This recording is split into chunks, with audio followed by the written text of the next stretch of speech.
সম্মানিত দর্শক, আজকের ভিডিওতে দেখাবো 36 ইঞ্চি কোমরের পেটিকোট কিভাবে আপনারা কাটিং করবেন এবং আপনি যদি কারো কোমরের মাপ নিয়ে পেটিকোট তৈরি করেন তাহলে কত ইঞ্চি কোমরের লুজ দিবেন সেটা আজকে আপনাদের শেখাবো। এবং আপনারা জানেন কাপড়ের বহর কম হওয়ার কারণে কোমরের মধ্যে অনেকগুলো জয়েন্ট পড়ে, তো জয়েন্ট ছাড়া কিভাবে আপনারা পেটিকোট তৈরি করবেন সেটাও আজকে আপনাদের দেখাবো। এখানে দেখুন 2 গজ 2 গিরা পরিমাণ কাপড় আছে। এটা অতিরিক্ত লম্বাও না এবং অতিরিক্ত খাটোও না, এর জন্য 2 গজ 2 গিরা নিয়ে নিছি। নেওয়ার পরে সর্বপ্রথম আপনারা কি করবেন, একটা বেল কাটিং করবেন। কাপড়টা দোকান থেকে কেনার পর এরকম ভাঁজ থাকবে, এভাবে ভাঁজটা আছে। এখানে 2 পাট কাপড়, এই 2 পাট কাপড় থেকে ধরে আপনারা এই কোমরের বেলটা প্রথমে কাটিং করবেন 5.5 ইঞ্চি বা 5 ইঞ্চি এরকম। এখানে নিলাম 5.5, এখানেও 5.5।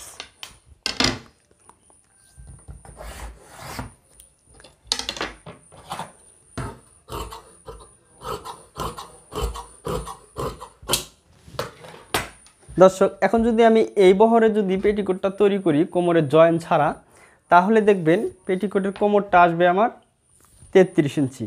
যেহেতু আমাকে আজকে করতে হবে 36 ইঞ্চি, তাহলে আরও এখানে 3 ইঞ্চি আমাকে জয়েন্ট দিতে হবে এই জায়গাটার মধ্যে। তো জয়েন্টের কাপড়টা আমরা কীভাবে বের করি সেটাও দেখাবো। আর যদি বলেন যে যাদের কোমরটা আপনার 40 ইঞ্চি হবে, সেক্ষেত্রে তো অনেক জয়েন্ট দিতে হবে। 40 ইঞ্চি হলে এখানে আপনার 7-8 ইঞ্চির মতো জয়েন্ট দিতে হবে। তো জয়েন্ট ছাড়া কীভাবে তৈরি করবেন, যদি জয়েন্ট ছাড়া তৈরি করতে চান তাহলে এরকম আরেকটি পার্ট কাটিং করতে হবে। সেই ক্ষেত্রে আপনাকে আরও 2 গিরা করে কাপড় বেশি নিতে হবে। যদি কারো কোমর বেশি হয়ে থাকে তাহলে এরকম 2টা বেল কাটিং করে নেবেন এইখান থেকে, ঠিক আছে। যেহেতু কোমরটা 36 ইঞ্চি, এজন্য এখানে একটা জয়েন্ট দিলে হয়ে যাবে। তো জয়েন্টের কাপড়টা কিভাবে বের করি সেটা অবশ্যই খেয়াল করবেন। এটা হচ্ছে আমাদের কোমরের বেল। এবার এই কাপড়টাকে আমরা 2টা ভাঁজ করব, এইভাবে ভাঁজটা করতে হবে, ঠিক আছে। এইভাবে 2টা ভাঁজ করবেন।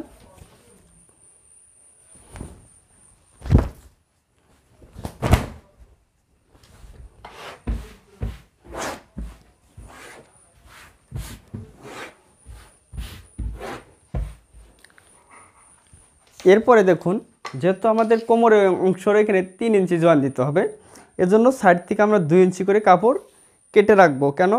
এটা দিয়ে জয়েন্ট দিব এবং এই পেটিকোটের ফিতাটা তৈরি করব, তার জন্য 2 ইঞ্চি করে সাইড থেকে আমরা কাপড় বের করে নিব।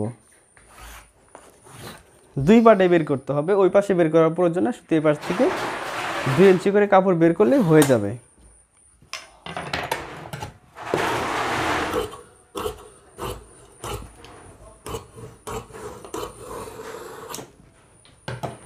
এটা জয়েন্টের জন্য। এবার আমাদের 4 পাটে ভাঁজ করতে হবে সম্পূর্ণ বহরটা দিয়ে, খেয়াল করুন।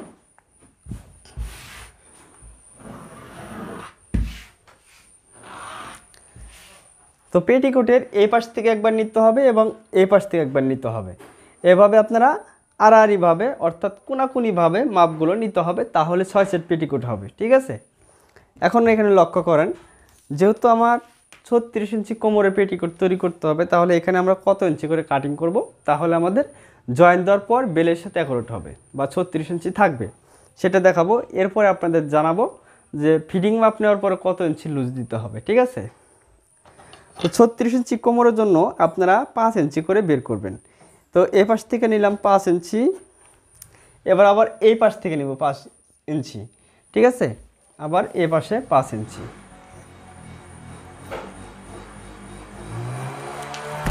এরপরে দেখুন, ফিতাটা আপনারা এভাবে কোনাকুনি করে রাখতে পারেন। দেখুন, রাখার পর এখানে এভাবে মার্জিনগুলো করতে পারেন। তাছাড়া এখানে ধরবেন আর এখানে ধরবেন, ধরার পর এভাবে উঁচা করবেন, করার পর এখান থেকে ধরে বরাবর কেটে দিবেন। এরপর এটাকে এভাবে সমান করবেন এবং এখানে যে চিকন অংশটা আছে এই অংশটা এই চিকনের সাথে মিলে যাবে। এটাকে এইভাবে ঘুরিয়ে নেবেন, তাহলে নিচের অংশটা অনেক ঘেরে হইল আর এখানের অংশটা 36 ইঞ্চি মাপে অনুযায়ী হয়ে গেল।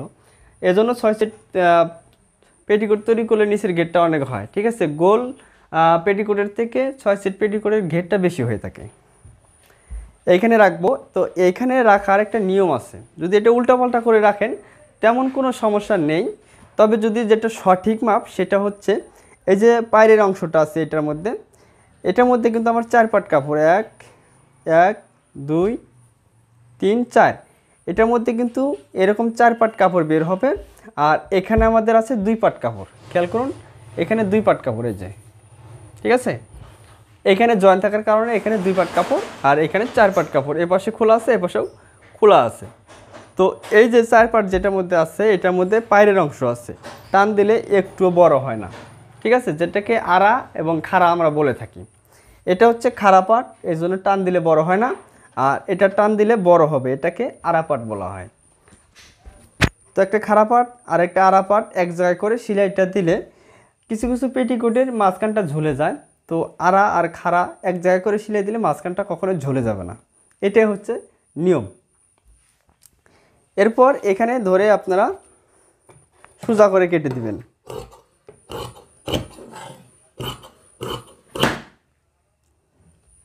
এরপর এখানেও আপনারা একটু সোজা করে কেটে দিবেন, খেয়াল করুন।